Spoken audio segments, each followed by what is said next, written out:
যে কোনো ধরনের প্রবলেমে আছে আমাদের ওই যে ট্রিটমেন্ট সেন্টার আছে, ওখানে গরু ইয়া করা। আর গরুকে বোধহয় বলে দিয়েছে আপনাদেরকে, যারা একটু ফেটি গরু যদি হয় একটু গোসল করে হিট বেড়ে গেলে আপনার আল্লাহ না করুক একটা দুর্ঘটনা হলে তো আপনি বিপদে পড়বেন। হ্যাঁ, এই বছরে চোর বেশি না।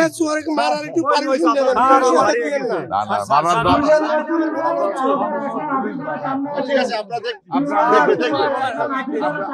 কাজ করেন, এখানে ফোর্স বাড়ানোর কথা বলেন। স্যার অলরেডি স্যার আমাদের 200 ফোর্সের মতো স্যার আছে, বাইরে রুটে ডিউটি করতেছে, 4টা বক্স আছে সারাউন্ডিং ফুড পেট্রোলিং আছে স্যার। আপনারা বুঝেন কিভাবে স্যার করবেন। অলরেডি পর্যাপ্ত পুলিশ আছে, ওনাদের একটু স্যার একটু সমস্যা হলো, ওনারা অনেকে ঘুমায় যায় স্যার। ইভেন হলো দূরে থেকে আছে তো ওনারাও ঘুমাইতে হবে না, ঘুমান তারা দেখলে একজনের দায়িত্ব আর আমি অসহায় মানুষ কাল আমার একটা কর্মসূচি শুরু করে দিয়ে গেছে। আমি পুলিশের সারাক্ষণ চিকু বাড়ি কাঁদছি, সিসি ক্যামেরায় দেখছি কত নাই। তাহলে পরিচ্ছদ না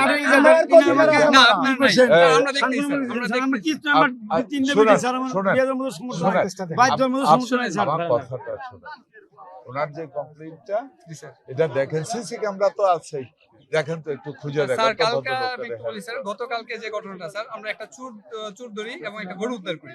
যার কাছ থেকে গরু উদ্ধার করি তার কাছে আমরা কমপ্লেইন চাই যে আপনি একটা মামলা করেন, আমরা মামলা রেফারেন্সে আসামি চুরটাকে আমরা চালান দিই। বাট তাদেরকে একাধিকবার বলার পর তারা মামলা করবে না স্যার, মামলা করেই নিলে লাস্ট পর্যন্ত আমরা অনেক রিকোয়েস্ট করছি। তাই এটা বহুত ব্যাপার, মামলাটা করা আবার ভালো লাগবে। সেই কুষ্টিয়া আমরা কিভাবে মামলা করব? আপনারা দুই চারটা মাইলও তো দিতে পারেন না। আমরা দেখব আপনাদের মধ্যে সঠিক ঠিক আছে,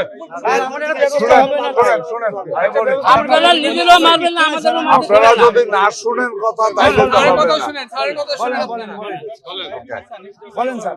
আপনারা বিভিন্ন দেশের বিভিন্ন প্রান্ত থেকে আসছেন এখানে, আপনারাও আপনাদের গরুটার কাছে থাকেন, একজন না হলে একজন ঘুমাবেন, আরেকজন যেন পাহারায় থাকে এটা আপনারা শিওর করেন।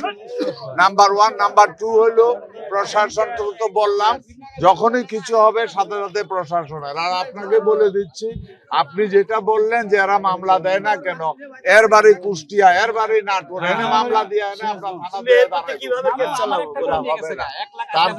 তারপরেও আপনারা আইনগত যেভাবে ব্যবস্থা নেওয়ার করা যায়, মামলারও দরকার নাই।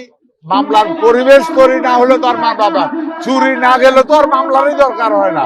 তো পরিবেশ পরিস্থিতি এমন তৈরি করেন যেন গরুও চুরি না হয়, তাইলে